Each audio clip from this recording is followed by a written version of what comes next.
Boa noite a todos, estamos começando, depois de alguns probleminhas, a nossa primeira live. Com grande alegria, com grande satisfação, que nós estamos dando mais um passo no nosso Instagram, para ter mais contato, mais proximidade com os nossos pacientes, com nossos amigos, com nossos parceiros. Nesse tempo de isolamento, de quarentena, onde nós temos que ficar em casa. Então vamos aproveitar esse momento para bater um papo descontraído sobre um tema muito importante. Covid e o coração, desafios em tempo de pandemia. Vamos começar falando um pouquinho sobre o Covid, sobre suas implicações nos múltiplos órgãos e vamos depois abrir para a pergunta. É tempo de que vocês cheguem aos pouquinhos, vão se inteirando, vão mandando as perguntas, as dúvidas, que nós vamos, na medida do possível, responder. Se ao final de nosso bate-papo ainda tiver algumas perguntas pendentes, calma, eu não deixarei de respondê-las. Farei depois um vídeo que será postado tentando responder todas as perguntas que ficarem pendentes. Durante essa 1 hora, de 8 horas até 9 horas da noite, nós vamos ter esse papo descontraído. Então a primeira coisa que eu gostaria de conversar, de falar, é sobre esse coronavírus, Para muitos parece uma patologia nova, que não existia e de repente, de dezembro para cá, começou a tomar conta dos noticiários, Está toda hora, a gente liga, a rádio, a conversa. Então, coronavírus não é uma doença que surgiu de dezembro para cá. Ele já é um vírus que existe há muito tempo. Ele é um vírus que ele tem esse nome corona, porque ele lembra a coroa do Sol. Se a gente vê a imagem, procurar a imagem na internet, a gente vai ver que o coronavírus ele tem a imagem de uma coroa. Ele é circular e tem espículazinhas que vão lembrar a imagem de um Sol. Mas quem é esse coronavírus, que hoje domina os noticiários, domina as redes de WhatsApp, Instagram, Facebook, de cada 10 notícias, 11 é sobre o coronavírus. O coronavírus ele é um vírus responsável pelo resfriado comum, junto com o rinovírus ele é a primeira causa de resfriado comum, o coronavírus ele é a segunda causa de resfriado.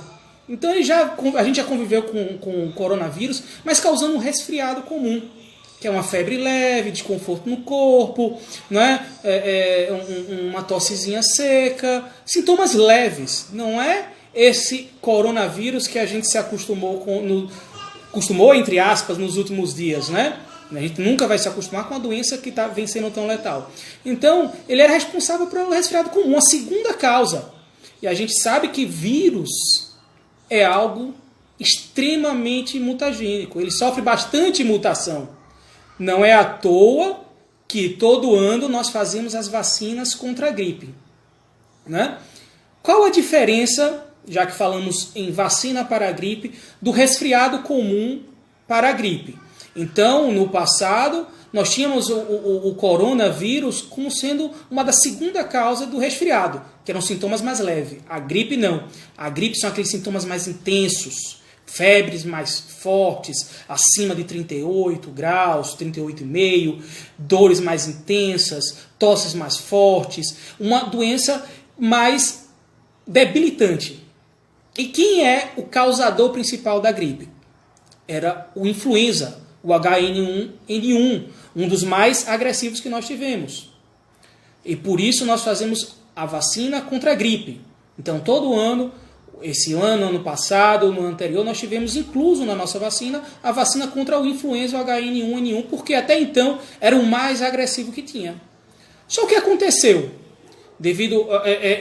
se nós formos buscar a história do coronavírus, em 2002, na China, foi quando nós tivemos o primeiro caso de SARS-CoV-corona, que foi justamente quando o corona ele se manifestou não apenas como um resfriado, mas como um quadro de gripe, causando sintomas até mais intensos, equivalentes ao que a gente está vendo hoje.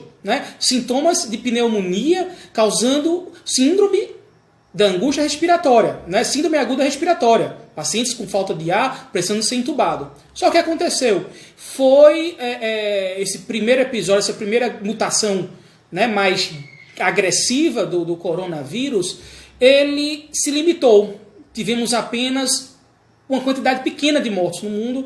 Em 2002, 2003, 2004 já não tinha-se mais circulação desse SARS-CoV. Contudo, em 2012, nós tivemos outra mutação no coronavírus, foi quando surgiu o MERS coronavírus, né, MERS-CoV, que foi no Oriente Médio, né, era transmitido, tinha como vetor, vinha do camelo, que era passado para o homem. Foi também uma doença mais agressiva, mas também que foi mais limitada. E foi aí nesse contexto o vírus circulando, porque vale lembrar que o coronavírus ele não é um vírus exclusivo do ser humano. Ele circula também entre animais, outros mamíferos, né? Como nós vimos o caso do Oriente Médio, o camelo, nós vemos agora o morcego, né, que está sendo responsável. Surgiu uma nova mutação na China, em dezembro de 2009, dezembro do ano passado, foi quando surgiu a primeira mutação. E acredita-se que provavelmente surgiu no mercado de animais selvagens para alimentação. Então foi o primeiro relato que começou a ter um caso dessa pneumonia muito agressiva, né? Mandar aqui um abraço para a Erineide, né? Obrigado pelo abraço, Erineide, um abraço para você também, um abraço a todos que estão aqui nos assistindo. Então surgiu esse vírus que foi relatado na China. Esse vírus, quando foi se analisado, ele tinha grande parte do primeiro coronavírus agressivo, o SARS-CoV, e também parte do MERS-CoV. E misturado também tinha grande parte de um coronavírus que circulava entre os morcegos. O grande problema, ao contrário dos que lhe antecederam, esse coronavírus ele se transmitiu de forma mais rápida, mais agressiva. Então, rapidamente tomou conta e junto com isso o quê? Uma grande morbimortalidade. E qual é a diferença quando a gente vai ver do coronavírus atual, né, para o seu antecessor que só causava um resfriado comum? O resfriado comum era aqueles sintomas limitados a vias aéreas superiores, não tinha sintomas de pneumonia, nem evoluía para quadro de mais graves. Contudo, esse vírus que surgiu agora, ele é um vírus mais agressivo. Ele, além de se limitar às vias aéreas altas, ele começou a se comportar como o vírus influenza, causando gripes e evoluindo, causando mais danos para o pulmão. Mas não foi só isso, ele não se limitou apenas ao pulmão. Ele também começou a atacar outros órgãos.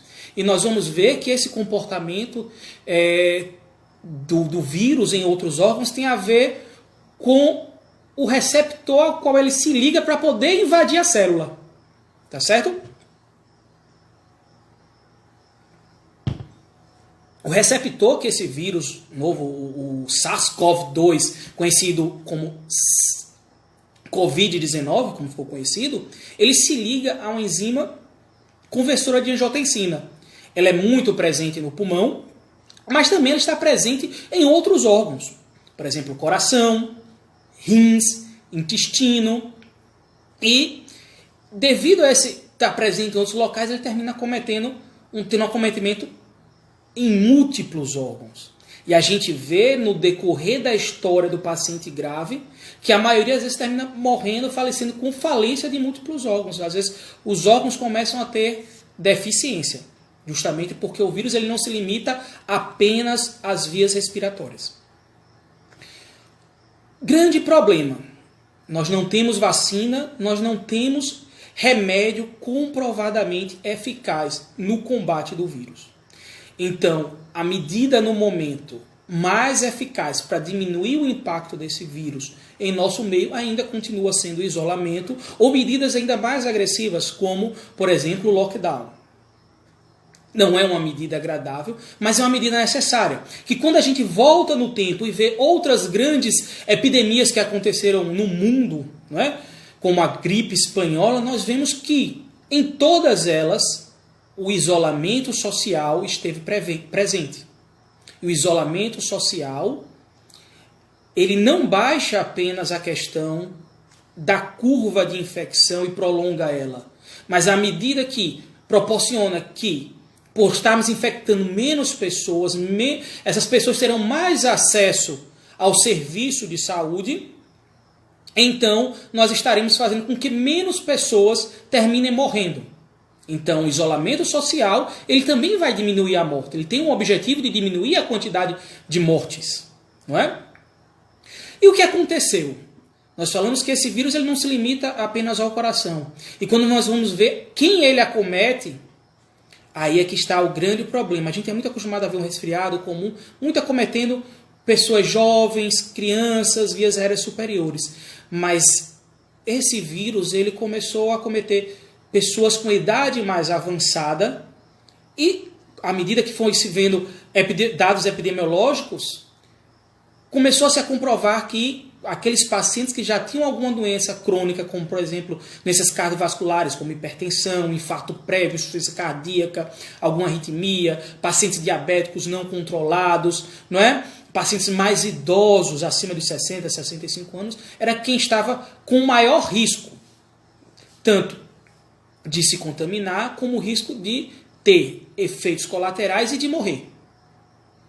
Então, nós temos uma população que, quando a gente vê uma população idosa, é onde se concentra a maior parcela de pacientes hipertensos com maiores problemas do coração, infarto, insuficiência cardíaca.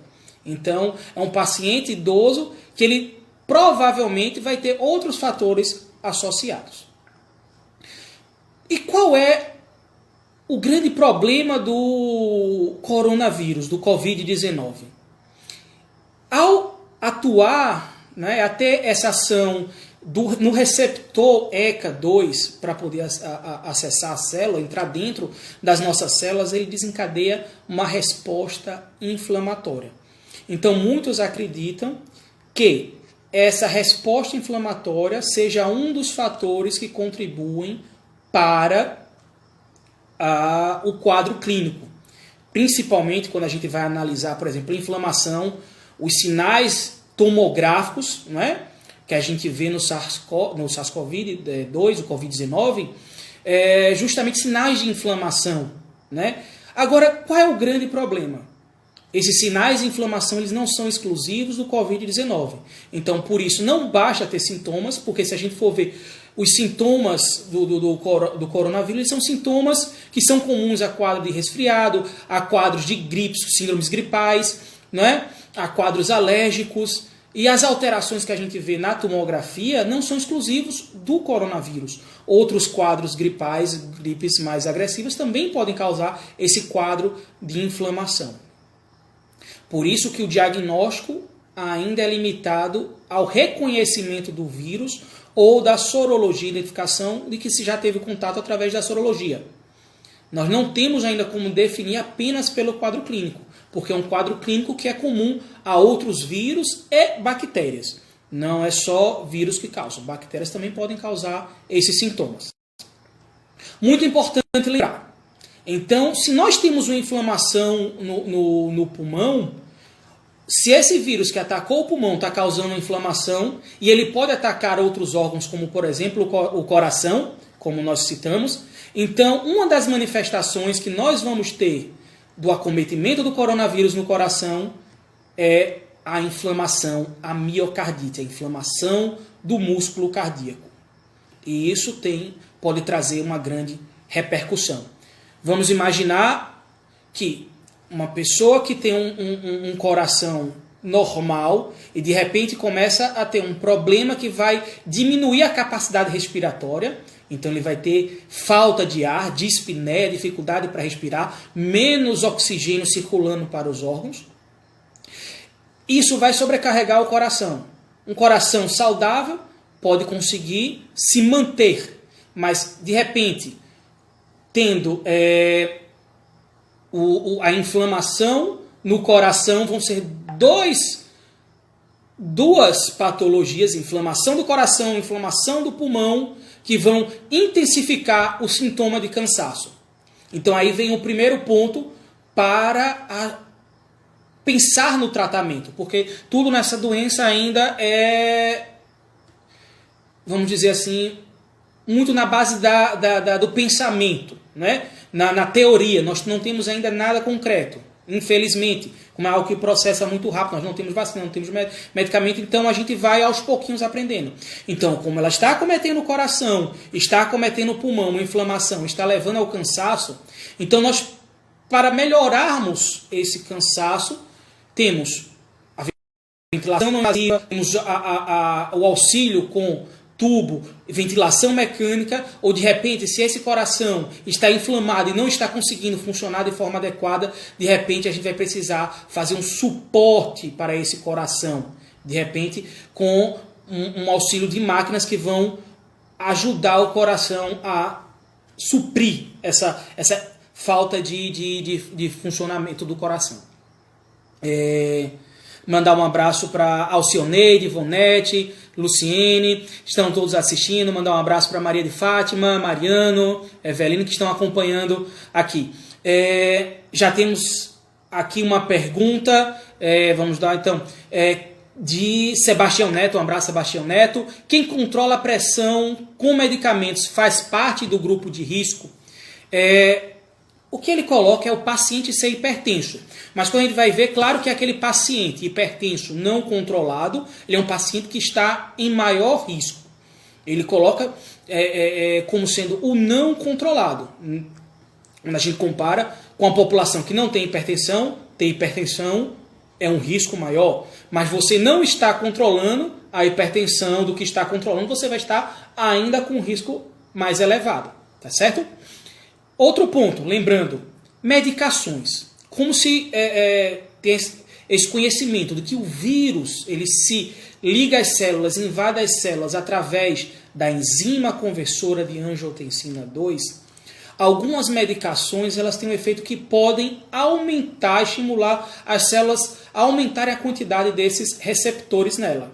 Então, pensou-se inicialmente que talvez algumas medicações, como os inibidores das enzimas conversoras de angiotensinas e ECAs, que são captopril, enalapril, ramipril, etc., ou os bloqueadores de renina-angiotensina, como, por exemplo, losartana, valsartana, ibezartana ou mesartana, eles pudessem, por algum motivo, favorecer a invasão do vírus nas células por aumentar, teoricamente, a quantidade de receptores nelas.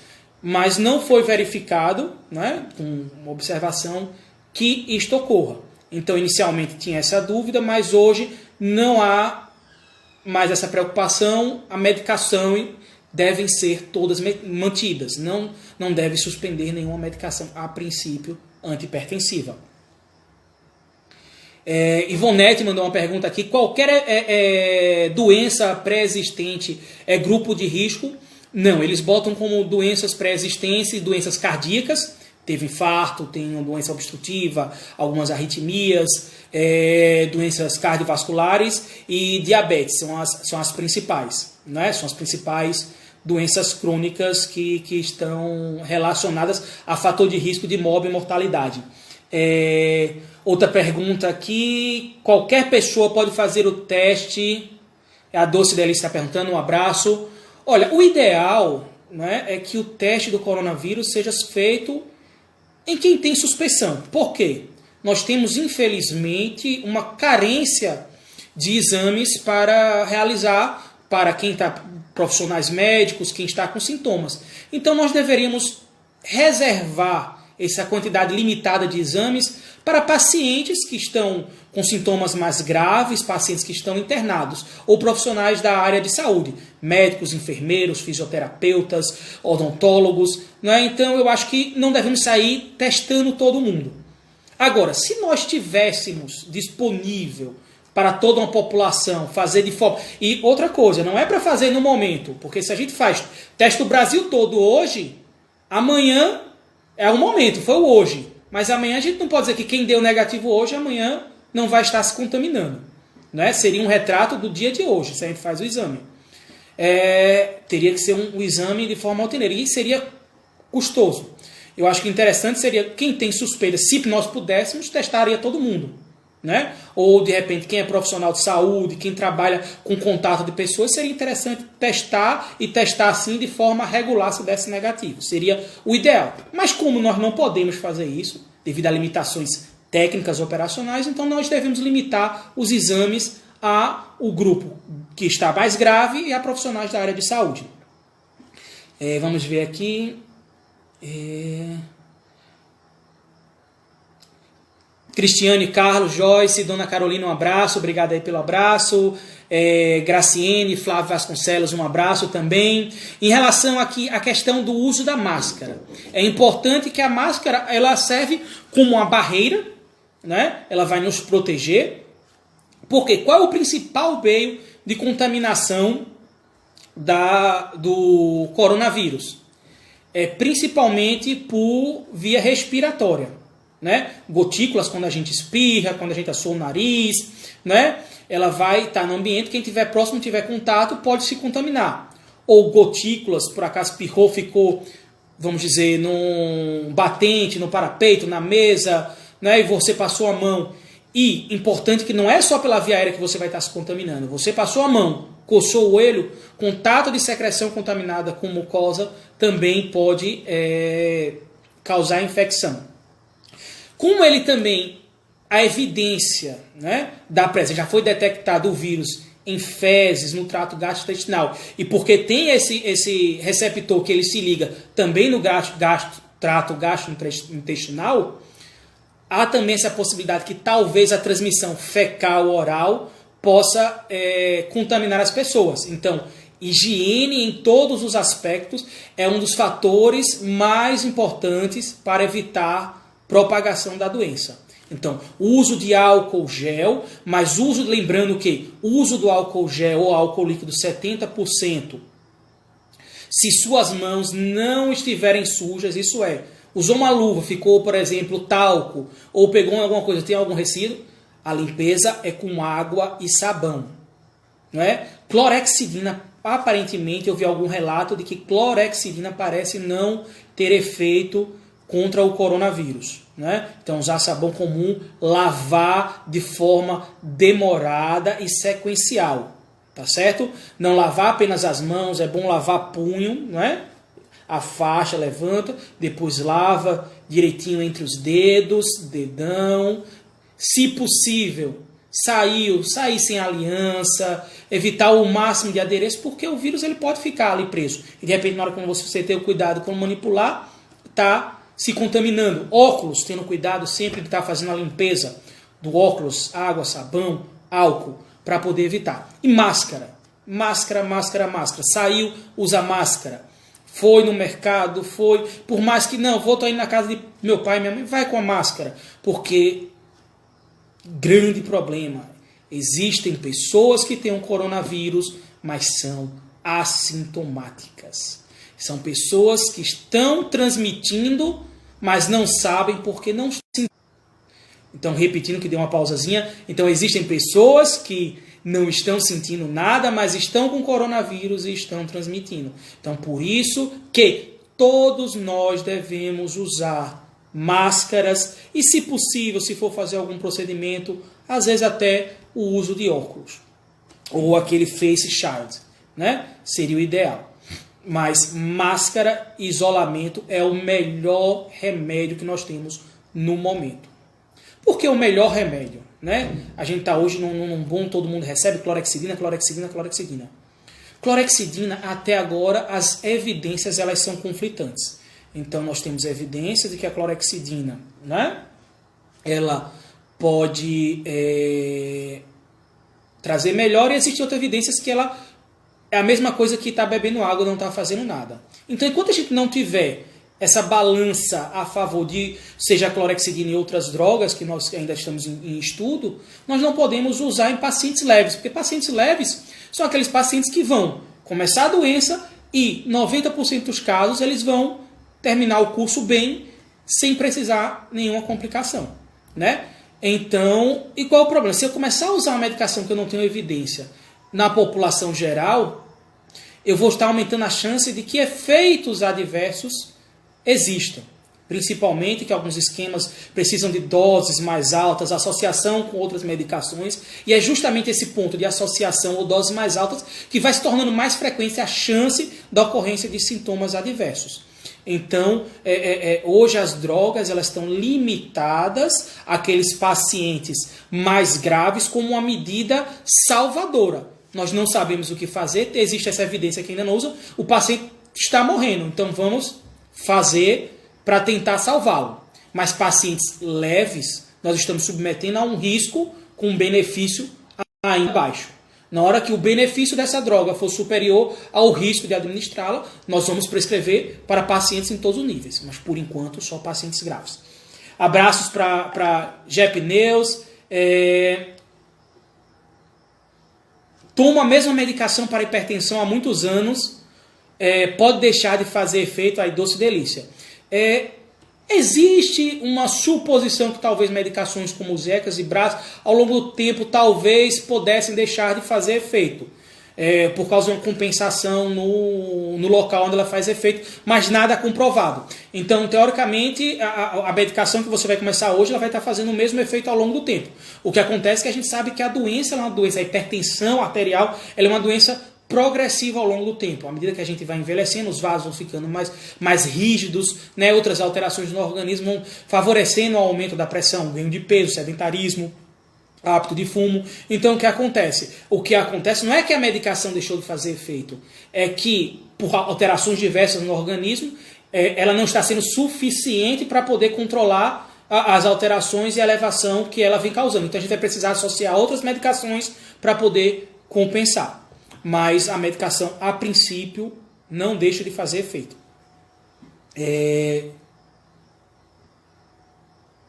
Quem toma Jardiance tem que parar para se contrair Covid. Fátima Costa, um abraço, Fátima Costa. Houve uma evidência que talvez, mas não saiu mais nada comprovado sobre o tema, não. Né? Houve a evidência que talvez, mas a princípio não temos nenhuma contraindicação ao uso das medicações. Ainda houve até o próprio no início o ibuprofeno, que era um anti-inflamatório, que era usado para diminuir essa inflamação causada nos pulmões, que talvez também aumentasse os receptores IECA, mas que com o tempo foi visto também que não teria influência não. Então medicação, por enquanto, não temos nenhuma indicação de suspender as medicações durante o curso do Covid-19 não. Abraços Aline e Davi Luca. Então nós temos esse princípio. Houve uma pergunta aqui, quem tem pneumonia leve é grupo de risco? A gente tem que pensar assim, que pneumonia é um quadro inflamatório, é uma doença. Né? Então se você tem uma pneumonia, precisa se identificar o fator causal dessa pneumonia. Se a pessoa está com coronavírus, o coronavírus ele pode desencadear essa pneumonia, essa inflamação no pulmão. Se a pneumonia é uma pneumonia leve, né, não está causando queda de saturação, não está tendo desconforto respiratório, o paciente está bem, está estável, então não há motivo de ter problema não. É um quadro que precisa ter atenção, né? Que é o quadro do Covid, é uma pneumonia. Se é uma pneumonia leve, é só acompanhamento. Pneumonias mais graves, não. É quadro de internamento e acompanhamento a nível hospitalar. O tratamento de Covid em casa. O Covid, ele é um resfriado, é um quadro gripal, como qualquer outro. A princípio, o tratamento que vai ser feito em casa é como o tratamento de qualquer gripe. Uma alimentação adequada, né? Repouso, hidratação e evitar o contato. Isso é muito importante. Se você for diagnosticado com Covid, o isolamento não vai ser limitado ao diagnosticado, a quem foi diagnosticado. Mas todos que estão ali, que residem com ele, que convivem com ele na família, eles devem também participar desse isolamento. É uma coisa que muitos esquecem. Não é só o paciente que está com Covid que deve ser isolado. É toda a sua família. E todos devem usar máscara e evitar sair. Né? Mas medicação nenhuma. Né? E tratamento em casa não é uma coisa assim. O paciente piorou, Ele não vai continuar em casa, ele é levado para o hospital. Se o paciente, a tendência começou a ter os sintomas, começou a passar febre, melhorou, falta de ar, as dores no corpo, passou 14 dias. 14 dias sem sintomas, né? Contando o início. Completando 14 dias sem sintomas, o paciente é dito como curado. Agora, se nos 14 dias ele ainda estiver apresentando sintomas como febre, tosse, dores, secreção, falta de ar, esse tempo de reclusão ele pode ser ampliado. E mais importante também é afastar outras causas. Porque como a gente viu, a gente conversou aqui no início do nosso bate-papo, o quadro da síndrome gripal, né? Esses sintomas, ele não é comum só do coronavírus. Existem outros vírus, o influenza, o parainfluenza, o adenovírus, o rinovírus, o coxsackie vírus. Bactérias podem causar esses sintomas. Então, se passou o tempo e você não está tendo melhora, outros vírus e outras bactérias, outras causas devem ser investigadas. Alcioneide, um abraço, mandou aqui a pergunta: quem tem rinite é fator de risco? Né? Rinite alérgica, não. Mas a gente tem que pensar que uma doença crônica se não está bem tratada, o paciente que tem doença respiratória, como a rinite, a asma, são pacientes que eles têm uma predisposição à infecção de forma mais adequada. Então, o quadro de rinite, ele talvez seja um fator para você se contaminar, mas não um fator de mortalidade. Porque quando a gente fala os fatores de risco, como hipertensão, diabetes, infarto prévio, eles são fatores para você ter um desenvolvimento não favorável da doença. Então são pessoas que estão com um risco maior de precisar de fazer um auxílio ventilatório com sendo entubado, né, a ventilação mecânica, precisar de drogas vasoativas. Não é? Então a rinite talvez seja um fator para você pegar a infecção, mas não para risco de morte, tá certo?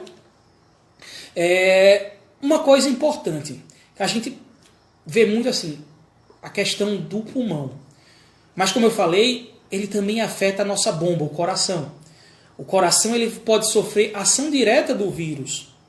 E isso é uma das grandes complicações. Porque na hora que você tem uma inflamação no coração, esse coração inflamado, ele é porta para arritmias simples, como palpitações, coração batendo descompensado, como até para arritmias mais graves, arritmias mais complexas. E são arritmias que podem levar à morte.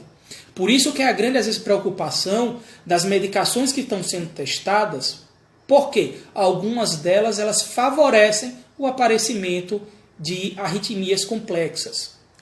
Então, se eu tenho uma doença que ataca o coração, deixando ele vulnerável ao surgimento de arritmias complexas, arritmias fatais, então a grande preocupação de quando eu estou usando a medicação, das medicações, se eu for usar, que estão sendo testadas, é justamente eu estou usando a medicação que tem um risco de gerar arritmia. Eu tenho uma doença que gera arritmia grave. Então, se eu junto as duas, é uma panela de pressão que pode explodir. E nós temos casos, relatos de pessoas que fizeram uso sem orientação, que morreram, tiveram arritmia grave, parada cardíaca e morreram, justamente por causa dessa associação. Doença que aumenta a arritmia, medicação que aumenta a arritmia. Então esse é o grande problema. Então enquanto a gente não tiver o risco for menor do que o benefício, então a gente não pode usar nenhum tipo de medicação. E o que acontece com esse coração que está doente? Essa inflamação ela pode ser passageira, como ela pode ser também permanente. Né? A lesão, isso a gente só vai saber depois no final do curso. Né? Terminou a doença, passou, o coração pode se recuperar, como não tivesse acontecido nada, voltar a um coração normal, mas de repente ele pode ficar uma cicatriz e ficar um coração deficitário ao longo do tempo. Um abraço para Marcele Leite, para Sanderlane e Dona Socorro. Danilo Silva, que perguntou aqui justamente sobre a questão do relatos científicos de danos do Covid no coração. Nós temos relatos, é confirmado, ele causando a miocardite, essa inflamação, e potencializar também não só por causa de lesão direta no coração, mas também por causa de lesão, às vezes, do próprio coronavírus no pulmão, termina causando lesão, atrapalhando o funcionamento do coração. E é importante também, tem outra pergunta aqui, uma pessoa que tem stent pode sofrer outro infarto? Ivonete, um abraço, Ivonete. Veja, a gente sabe que os pacientes que têm doença arterial coronariana, quando tem um Covid, devido a essa predileção também pelo músculo cardíaco, há um aumento, existe relatos de pacientes que tiveram infarto. Não só por lesão arterial, porque a gente vai ver que está sendo testado, que existem evidências que podem ser favoráveis ao uso de anticoagulantes, né? Não só por lesão nesse endocárdio, porque é um dos locais também que o Covid tem predileção, é justamente essa região do endocárdio vascular, né? Ele também tem essa predileção, então ele pode favorecer a infarto e a tromboses também. Então a gente está vendo aí, já tem alguns estudos brasileiros que está se usando anticoagulante para diminuir essa inflamação no nível do endotélio, diminuir a predileção pela formação de trombos. Mas não só pela lesão do vaso você pode ter um infarto. Você pode ter um infarto que a gente chama de infarto secundário. O seu vaso está lá, ele não está fechado, ele está com uma leve obstrução, o sangue passa com dificuldade, mas de repente você tem uma lesão no pulmão que vai fazer com que a quantidade de oxigênio que está circulando diminuiu.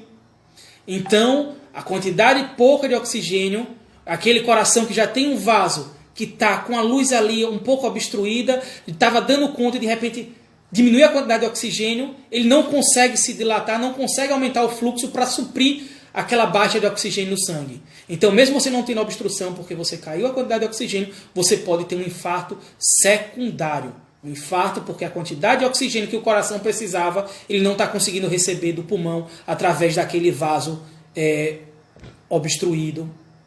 Tá ok? Então você pode fechar por causa da inflamação ou ter infarto por causa da baixa quantidade de oxigênio no sangue. Flávio Vasconcelos, um abraço, perguntando se a pessoa tiver com Covid, existe um tempo que a pessoa possa transmitir essa doença? Enquanto você tiver com o Covid, você está transmitindo.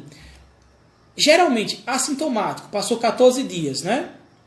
Não está tendo nenhum nesse período de 14 dias, sem sintomas, você não tá transmitindo, né? Melhorou dos sintomas, não está transmitindo. O problema é que esse Covid, às vezes, existem relatos que ele pode ficar até 72 horas no ambiente. Então você melhorou, deu uma tosse, ficou ali, o vírus passou 3 dias. Alguém que veio 3 dias depois, passou onde você estava, passou a mão, coçou no olho, coçou o nariz, né? Ou um copo que você bebeu, a pessoa foi lá, pode se contaminar. Então, mesmo você já tendo passado da fase de você não estar mais transmitindo, o vírus ele pode ficar ali até 3 dias, a depender do tipo do material. Existem relatos que plásticos são materiais que parece que segura mais esse vírus ao longo do tempo, ele consegue durar mais tempo. Outros materiais como papel, papelão, parece que ele sobrevive com uma quantidade menor de tempo nesse tipo de material. Qual tipo de remédio que pode tomar em casa se tiver Covid? Davi Luca, um abraço a Davi Luca. Veja, remédios eles vão ser baseados para sintomas. Não vão ser remédios para combater o coronavírus. Eles são remédios para que aqueles sintomas do Covid, como por exemplo dor de garganta, dor de cabeça, febre, falta de ar, ele vai aliviar. Eles são medicamentos sintomáticos. O objetivo dele é aliviar os sintomas. Tá certo? Medicação nenhuma para combater o vírus. Nenhum antirretroviral, nenhum inibidor de interleucina, bloqueador de receptor nenhum desses. A nível ambulatorial são medicamentos para combater os sintomas. Tá ok? Anti-inflamatório, antipiréticos, analgésicos, remédios para enjoo, vômito, tá certo? Não tomar algo muito preocupante, porque eu digo que nós estamos vendo, quando a gente vê o pessoal dizendo tal medicação é muito boa, nós estamos vendo um iceberg. Aquelas pessoas que estão dizendo que o medicamento é muito bom, tomei e fiquei muito bom, é a ponta do iceberg. A gente não sabe aquelas pessoas que tomaram o medicamento, pioraram e às vezes morreram, porque eles não vão vir, às vezes na rede social, dizer, tomei tal medicação e morri, né? A gente às vezes termina vendo os bons resultados, entre aspas, e os resultados desfavoráveis não aparecem. Uma coisa que é muito comum também na medicina é o que a gente chama da indução. Existe aquela indução, tome tal remédio, você vai ficar bom, Você toma e fica bom, mas não porque o remédio era efetivo, mas porque você foi induzido que aquela medicação teria um efeito benéfico em você. Então, por isso que a gente precisa de mais estudos, né? Mais observação para a gente poder ter um parecer do que realmente é eficaz e do que realmente deve ser feito. Outra pergunta é de Eliane Queiroz. Um abraço, Eliane Queiroz. Tive gripe, dores no corpo, febre, dor de cabeça e senti a boca dormente. Passei 15 dias assim, né? Pode ser Covid, né? Pode. Nós temos que ver que são sintomas de gripe. Eu não tenho como dizer, se não fizer o exame específico, se realmente esses sintomas que você teve foi Covid ou não, né? Nós temos a suspeita. Como nós temos tendo um aumento, né? Cada dia a gente vê, liga a televisão, a gente vê nos noticiários o número aumentado, a gente tende a pensar que, se alguém aparece assim, a chance de ser coronavírus ser maior. Mas eu não tenho como bater o martelo, né? Fica aquela subentesa que provavelmente pode ter sido Covid, caso suspeito. Não caso confirmado, como pode ser caso suspeito de H1N1, de influenza, de coxsackie, de adenovírus, né, de rinovírus, ou alguma infecção bacteriana. A gente não tem como confirmar, senão fazendo o exame específico. Tá certo? Abraço, Eduardo e Viviane. Maria Daniela, um abraço. Alcionei perguntando, quem já infartou é fator de risco? Quem já teve infarto, doença crônica, tem alguma lesão que não foi tratada, é paciente de risco. Então, paciente... Qual é a recomendação? O ideal seria que todos esses pacientes de risco eles fossem afastados do seu trabalho, né? Por exemplo, um segurança, alguém que trabalha na área de saúde, algo que está como serviço essencial e está querendo trabalhar e é fator de risco. O ideal é que aquela pessoa seja afastada e seja feito um serviço remoto ou outra atividade. O que não pode é substituir, não, ele está aqui, vou colocar em outro serviço que continua tendo contato com o público em geral. Não, a pessoa que tem fator de risco, né, considerado grupo de risco, o ideal é que ela seja afastada e mantenha-se isolada, justamente para evitar a contaminação. Tá ok? E, como eu comentei no começo, o coronavírus ele não é um órgão, ele não está limitado apenas ao pulmão, coração e rim. Ele também pode atacar o rim. A gente vê alguns casos de alterações de inflamação, glomerulonefrite, diminuição da função renal e casos até que precisaram alguns relatos de suporte como hemodiálise e diálise. Então pode acontecer isso. Há relatos cada vez mais frequentes de que o Covid ele também pode acometer o sistema nervoso, o cérebro, né? Então nós temos algumas pessoas que, passando o período de contaminação, estão tendo relatos de tontura, enjoos, alterações neurológicas. A gente vai precisar acompanhar para poder ver realmente o grau dessa complicação, dessas sequelas, né? Os remédios que você pode tomar em casa para tratar os sintomas tem que ter orientação médica. Fátima Costa. O ideal é que toda medicação que a gente faça, ela seja orientada, tem uma orientação médica, né? Principalmente pacientes mais idosos, pacientes que já têm algum problema de saúde, crianças, né? Eu acredito que exista, eu vou depois estar postando no meu Instagram, eu não me lembro se já foi postado, um número que pessoas que têm o Covid, que estão fazendo o tratamento em casa, elas possam estar se informando e tirando a dúvida e tem um acompanhamento. Né? Existe esse número, a gente vai estar postando depois aqui para poder ter orientações, né? Para poder até estar informando, que eu acho que é interessante, que a pessoa que está com suspeita de Covid ela não deve ser esquecida em casa.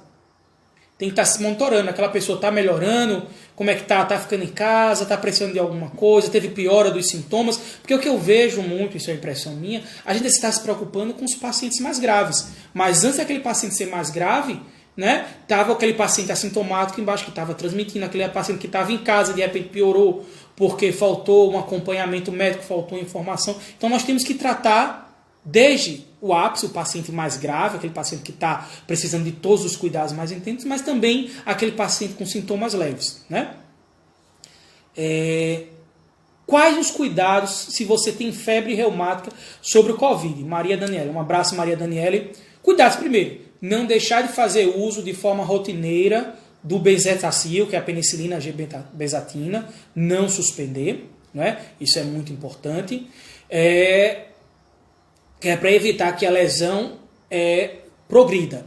Claro que se a pessoa tem uma doença reumática e já tem um comprometimento avançado no coração, tem uma doença reumática avançada, né, com comprometimento valvar, né, nós devemos ter cuidado, esse é um paciente de risco. Porque se tem uma disfunção do miocárdio, tem uma arritmia, é um paciente que ele pode piorar clinicamente. Então, se é um paciente que está estável, tem doenças leves, um acometimento leve do coração, manter o uso do penicilina benzatina. Agora, se é um paciente que já tem lesões mais avançadas, né, mais significativas nas válvulas do coração, no coração por causa da febre reumática, é um paciente que ele deve ser considerado como grupo de risco e deve ter todo o cuidado. Um abraço, Erivaldo, Graça e Grace. Um abraço, obrigado pela audiência.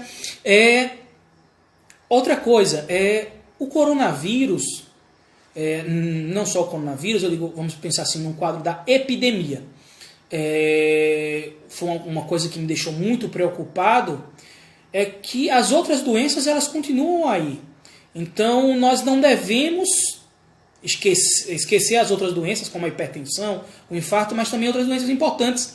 Uma notícia que me deixou muito preocupada hoje, quando eu estava voltando do plantão para casa, foi de que a quantidade de casos de sarampo vem aumentando. Por quê? Foi-se visto que a quantidade de pessoas recebendo a vacina do sarampo nesse período de coronavírus diminuiu. Então, menos crianças estão vacinando, não porque está faltando a vacina, mas porque as pessoas não estão procurando. Então é importante, isso é um alerta para as mães, até para as pessoas idosas, mas os adultos vacinação. Devemos ficar atento ao cartão vacinal, porque temos o Covid-19 acontecendo agora, mas também existem outras doenças que são potencialmente fatais e potencialmente lesivas, que podem deixar sequelas. Então não vamos esquecer de fazer a vacinação. Olhe o cartão vacinal do seu filho e vá ao posto. Não deixe de fazer a vacinação. Estamos tendo também agora a vacinação da gripe. É importante. É importante porque o idoso, que é quem está em maior risco, se ele faz a vacinação, a partir do momento que ele apresenta os sintomas, se ele está vacinado, algumas desses vírus, que são mais graves, a gente já vai poder excluir, porque ele foi vacinado. Então, a gente vai dizer, provavelmente é o Covid que pode estar cometendo ele, porque ele tem o cartão vacinal dele em dia. Não é? Então é importante isso. Criança e adulto, ficar atento à questão da vacina. Um exercício, né? A gente hoje teve uma polêmica, né? A questão exercício, devemos ter cuidado, é importante, principalmente quem tem fator de risco, manter a prática do exercício, guardando as recomendações do isolamento social. Exercício a gente não precisa estar na rua com muita gente correndo na gente, estar na academia, porque são locais que a gente vai estar se expondo. Mas a gente pode fazer exercício em casa. É uma caminhada no quintal de casa, é levantar saco de feijão, né? Pegar um saquinho de feijão, levantar. Se tiver escada em casa, subir e descer a escada. Então nós podemos fazer exercício. Por quê? Se nós temos um pulmão, imagine, o pulmão de quem é um atleta, de quem faz exercício, de um pulmão de quem não faz exercício. Na hora que você adoece, uma inflamação, que vai diminuir a quantidade de oxigênio que você consegue absorver. Se você tem um melhor condicionamento, então essa baixa de oxigênio, o seu organismo ele vai conseguir ter uma maior resistência, vai conseguir suportar melhor. Diferente daquela pessoa sedentária. A gente pode dizer que a pessoa sedentária subiu escadinha e já está cansando. Então imagine de repente um Covid numa pessoa sedentária, numa pessoa que não faz exercício, numa pessoa que fuma. Né? Então já tem um pulmão limitado, uma capacidade de oxigênio, VO2 diminuída. De repente pega uma doença que baixa ainda mais. O organismo ele vai sofrer muito mais. Então nós precisamos preparar o nosso organismo para caso nós aconteça de adoecermos, ele esteja com uma reserva melhor, para que nós tenhamos um prognóstico melhor.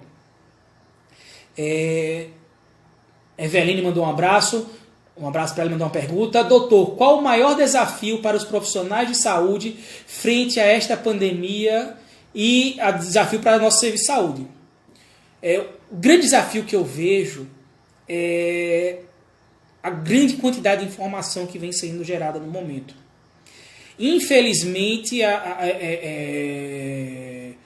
por falta de tempo, por às vezes não ter o hábito na leitura desses artigos científicos, o profissional de saúde ele termina se submetendo a condutas não validadas, por causa dessa grande quantidade de informações que vem sendo jogada para nós, né? Então termina escutando terceiro, mas quando a gente vai ver a fonte, são fontes que não têm um peso científico ao ponto de dizer, não, essa informação é suficiente para eu tomar essa conduta. Nós não temos, nós precisamos ver isso. Outra coisa, fake news. Fake news é que vem acontecendo. Já recebi vários documentos médicos falsos, que são forjados para induzir a prática, né, que o médico ele tenha determinada ação, atitude que não é validada. Então esse é um grande desafio. E o reconhecimento. Existem alguns profissionais que não reconhecem no Covid como uma doença grave e fatal. Então, se nós não reconhecemos no Covid como uma doença grave e fatal, nós vamos estar deixando de fazer diagnóstico e deixando de tratar. E se nós estamos recebendo uma grande quantidade de informação que nós não conseguimos filtrar de forma adequada, nós podemos terminar fazendo condutas, tomando condutas inadequadas. Em relação ao sistema de saúde, serviço de saúde. Infelizmente, não é de hoje, a gente sabe que nós temos uma limitação, não só de leitos, mas de profissionais para que possa atender uma demanda aumentada. Não é? A gente sabe que um paciente que é mais grave e vai precisar de um UTI, não é todo profissional médico que ele é capacitado, que ele tem a habilidade para poder trabalhar na UTI. Então, a partir do momento que a gente tem uma doença que muitos vão ser adoecendo, a gente começa a abrir leitos e hospitais, a gente termina precisando de profissionais que ainda estão verdes, não têm aquela experiência e podem, às vezes, cometer iatrogenias, que em vez de melhorar, podem piorar. Então, a gente primeiro precisa treinar dar mais habilidade. Então, para a gente evitar isso, a gente tem que evitar que um número grande de pessoas terminem se contaminando e agravando, né? Porque senão nós não teremos leitos nem profissionais adequados para tratar. Não, eu falei realmente assim, clorexidina, que está uma dúvida, e não hidroxicloroquina. Clorexidina, o sabão, parece que não tem efeito no combate, parece. Então é bom, depois eu vou confirmar isso, e se realmente não tiver, eu vi isso numa palestra hoje, da sociedade, eu vou confirmar e depois vou postar. Né? Um abraço, dona Creuza. Pronto, procedimentos eletivos. Estou aguardando para fazer um cateterismo. Então, procedimentos eletivos, se o paciente não está em risco, é um procedimento que a gente pode postergar mais para frente, é a recomendação. Não é urgente, deixamos mais para frente. Agora, se é um procedimento que precisa ser feito com urgência, isso tem que ser sentado, discutido com o médico que vai realizar, para saber se o risco, né, benefício desse procedimento no momento. Então, procedimentos que não forem urgência, emergência, a gente vai estar deixando realmente para um momento mais adiante. Né? Ou, por exemplo, como acontece, ecofetal, né?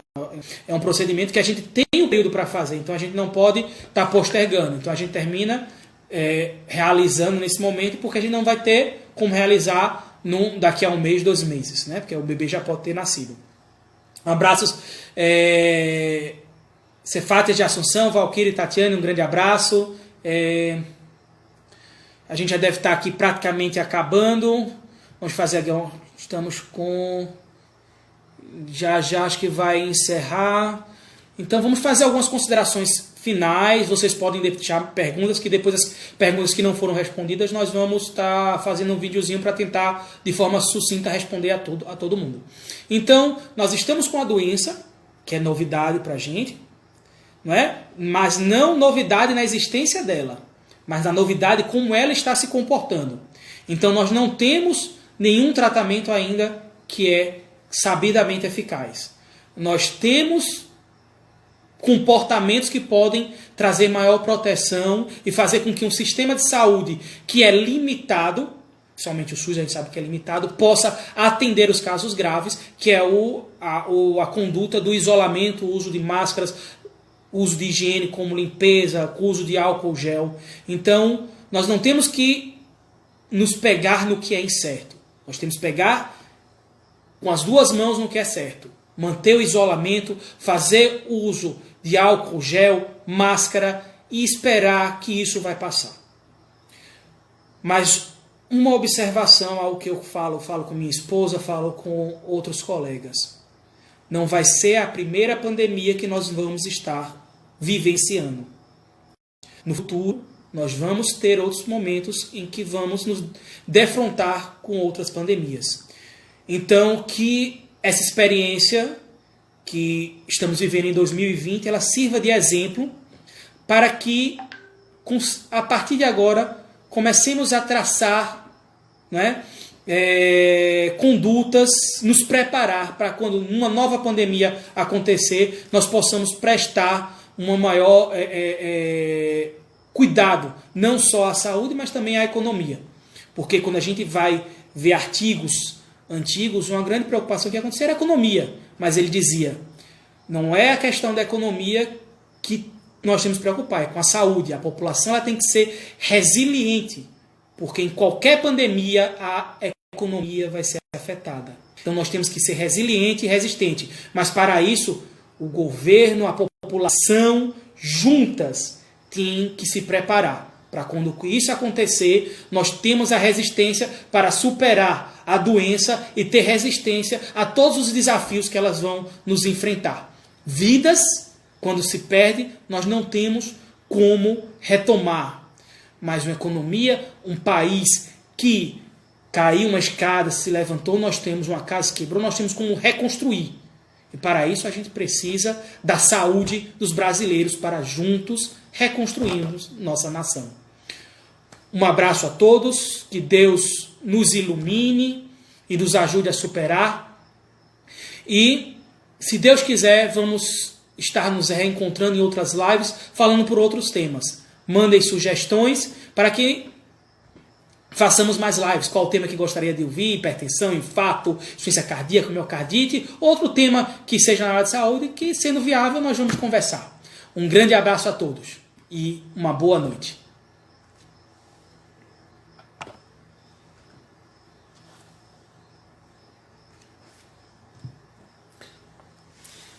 E, para finalizar, antes que eu esqueça, um abraço a todas as enfermeiras e enfermeiros que estão nos assistindo agora pelo Dia Nacional da Enfermagem. Essa classe que está ao nosso lado, né, que nos apoia, nos ajuda, né? Então, um grande abraço e talvez, junto sejam das classes que estejam mais expostas aos riscos do coronavírus. Um grande abraço a todos.